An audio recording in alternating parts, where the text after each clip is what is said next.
जी तो दोस्तों, आज का हमारा टॉपिक है चार्ज। उस पूरे लेक्चर के अंदर हम लोग जितना भी पढ़ेंगे वो सारा कुछ होगा चार्ज से रिलेटेड।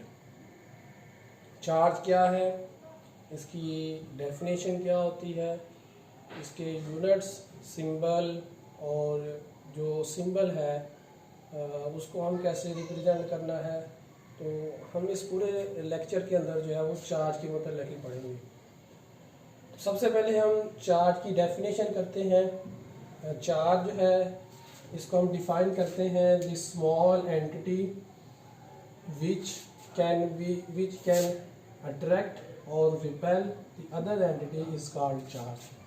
कि एक ऐसा पार्टिकल जो किसी दूसरे पार्टिकल को या तो अट्रैक्ट कर सकता है या रिपेल कर सकता है, डिपेंड करेगा हमारे ऊपर कि हम लोग जो दो चार्ज ले रहे हैं वो पॉजिटिव है दोनों या फिर दोनों नेगेटिव है। तो इसलिए हम डेफिनेशन में फिर ये लिखेंगे कि एक ऐसा पार्टिकल जो किसी दूसरे पार्टिकल को, अपने ही जैसे किसी दूसरे पार्टिकल को या तो रिपेल करे या अट्रैक्ट करे, उसे हम नाम देंगे चार्ज का। अब चार्ज होता क्या है? चार्ज जो है ये बेसिकली किसी भी पार्टिकल की या किसी भी मटेरियल की इंट्रिंसिक प्रॉपर्टी है। इंट्रिंसिक प्रॉपर्टी से क्या मुराद है कि ऐसी प्रॉपर्टी जो किसी भी बॉडी के साथ या किसी भी चीज़ के साथ नेचुरल तौर पर एग्जिस्ट करती हो, जिसको जो किसी और चीज़ से ड्राइव ना होती हो, जिसकी हम रीज़न हमें ना पता हो। मिसाल के तौर पर मैं छोटी सी एग्जांपल देता हूँ इसकी, कि हम जानते हैं कि हमने फर्स्ट ईयर में पढ़ा है कि जब भी कोई मास क्रिएट होता है या मास वजूद में आता है तो उसके इर्द गिर्द ग्रेविटेशनल फोर्सेस ऑटोमेटिकली पैदा हो जाती हैं।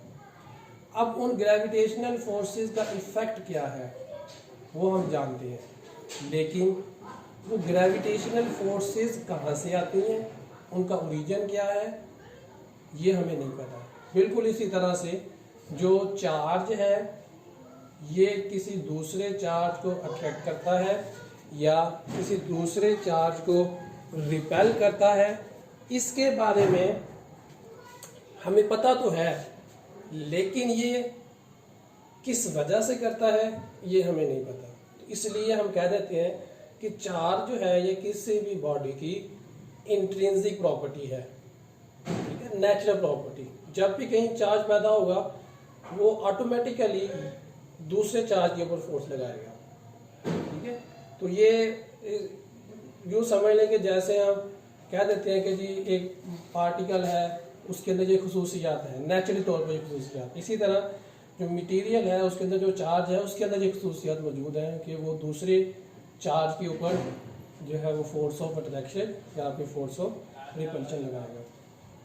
इसके बाद अगर हम इसकी बात करें सिंबल की, तो जो सेकेंड ईयर की बुक है, सेकेंड ईयर की बुक में हमारे पास पूरी बुक के अंदर दो तरह के सिंबल यूज़ किए गए हैं। जहां हमने पॉइंट चार्ज, जैसा कि कूलम फोर्स के अंदर हम कूलम्स लॉ के अंदर हम डिस्कस करेंगे, जहां हमें पॉइंट चार्ज के मुतालिक डिस्कस करना पड़ेगा वहां पर हम लोग इसका सिंबल यूज़ करेंगे Q। जैसे मैंने यहाँ पर लिखा भी हुआ है कि if we have the point charge then we use small q। लेकिन अगर हमारे पास मल्टीपल चार्जेस आ जाते हैं, जैसा कि जाके हम कैपेसिटर के अंदर पढ़ेंगे कि मल्टीपल चार्जेस जो हैं वो प्लेट के ऊपर स्टोर हो रहे हैं, तो उसके लिए फिर हम लोग यूज़ करेंगे कैपिटल Q। कैपिटल Q से रिप्रेजेंट करेंगे, और कैपिटल Q का जो फार्मूला होगा ये होगा NE या फिर NQ, क्योंकि आप जानते हैं कि Q जो है ये इज इक्वल टू होता है E के बराबर। मतलब कि अगर हमारे पास इलेक्ट्रॉन है तो जो Q है वो E में चेंज हो जाएगा। तो यहाँ N से मुराद है नंबर ऑफ चार्जेस और Q से मुराद है single charge, value of single charge. अगर हमारे पास इलेक्ट्रॉन है तो इलेक्ट्रॉन की सिंगल चार्ज की जो वैल्यू है वो होती है 1.6 इंटू 10⁻⁹ कूलम। और प्रोटॉन जो है, प्रोटॉन के लिए भी सेम यही कि 1.6 इंटू 10⁻⁹ कूलम होता है।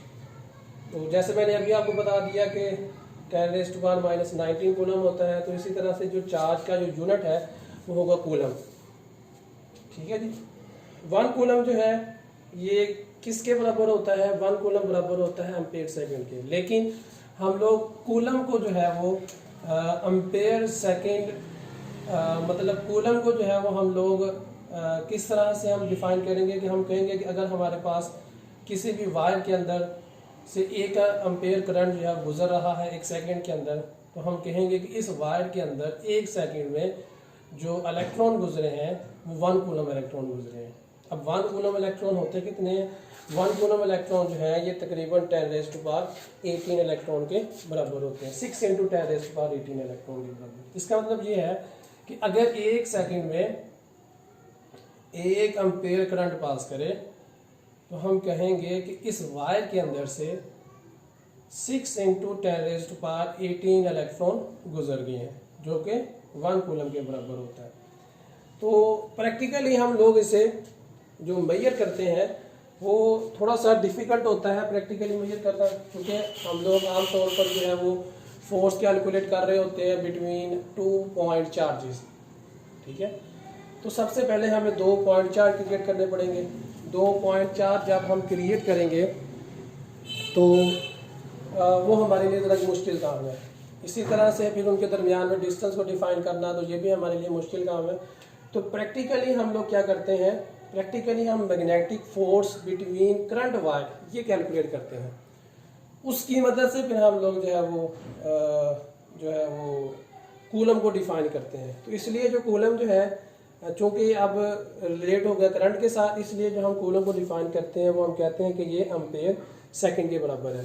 तो एक छोटी सी एग्जांपल भी साथ में देख लीजिएगा कि 1 मिली एम्पेयर किसके बराबर है, कि जब हमारे पास किसी भी क्रॉस सेक्शनल वायर में से 10⁻15 इलेक्ट्रॉन्स 10⁻15 इलेक्ट्रॉन किसी भी वायर में से 1 सेकंड के अंदर गुजर जाए तो हम कहेंगे इस वायर के अंदर 1 मिली एम्पेयर करंट मौजूद है, ठीक है जी।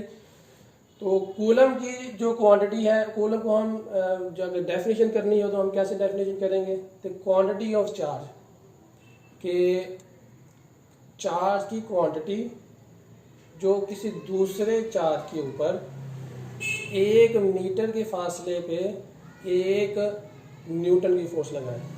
मिसाल के तौर पर अगर हमारे पास 2 चार्जेस हैं, फर्स्ट कर लें ये एक पॉजिटिव चार्ज है Q और ये दूसरा पॉजिटिव चार्ज है Q, ये दोनों आइडेंटिकल हैं। अगर इनके दरमियान में फासला 1 मीटर है, R की वैल्यू 1 मीटर है और इनके दरमियान में जो फोर्स है वो 1 न्यूटन है, तब हम कहेंगे कि जो क्वांटिटी ऑफ चार्ज है वो 1 कूलम के बराबर है, ठीक है जी। उसके बाद फिर आ जाए इसकी टाइप्स के ऊपर। टाइप जो है वो हमारे पास इसकी 2 होती हैं, एक पॉजिटिव चार्ज और एक नेगेटिव चार्ज। अब जो लेबल है किसी भी चार्ज के ऊपर वो पॉजिटिव का या नेगेटिव का हम कैसे लगाएंगे, तो ये बेंजामिन फ्रैंकलिन एक साइंटिस्ट था, उसने इसको कहा कि किसी भी बॉडी के ऊपर जो नेगेटिव का और पॉजिटिव का लेबल है इलेक्ट्रिक चार्ज के ऊपर, ये हम आर्बिट्रेरी लगाते हैं। मतलब क्या है कि अगर मेरे पास 2 चार्ज हैं, एक चार्ज Q1 और एक चार्ज Q2, अगर Q1 पॉजिटिव है तो Q2 जो है ये नेगेटिव होगा। मतलब Q2 अगर इसका ऑपोजिट है तो ये डेफिनेटली क्या होगा, नेगेटिव होगा। लेकिन अगर आप Q2 को पॉजिटिव कह देते हैं तो फिर Q1 डेफिनेटली क्या हो जाएगा, नेगेटिव हो जाएगा। तो ये आर्बिट्रेरी है, 2 ऑपोजिट चार्जेस हैं, उसमें से एक आप जिसको मर्जी पॉजिटिव कह सकते हैं और जिसको मर्जी जो है वो आप नेगेटिव कह सकते हैं। बाकी फिर इंशाल्लाह नेक्स्ट लेक्चर में हम करेंगे कि चार्ज को हम किसी बॉडी के ऊपर चार्ज कैसे पैदा करते हैं, कौन कौन से मेथड हैं, और उसके बाद फिर इंशाल्लाह आगे कूलम्स लॉ।